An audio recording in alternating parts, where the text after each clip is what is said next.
Contraceptive sponge, vaginal, a contraceptive device that is donut-shaped, made of plastic, contains a spermicide, nonoxynol, 9, and is inserted into the vagina to cover the cervix.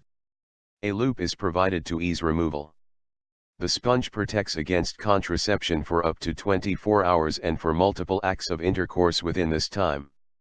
It is left in place for at least 6 hours after intercourse.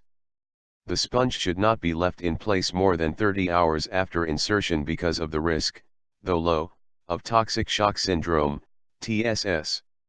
The symptoms of TSS include sudden fever, stomach upset, a sunburn-like rash, and a drop in blood pressure. The history of the sponge in the US has been quite unusual.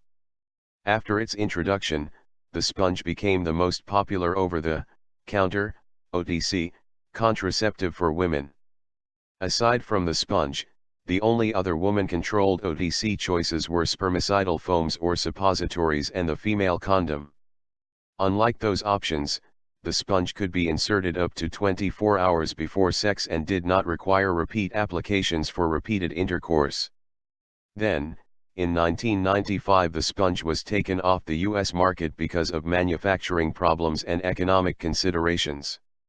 Women in France, Canada and other countries could still buy vaginal sponges made outside the US. The sponge is scheduled to go back on the American market in 1999.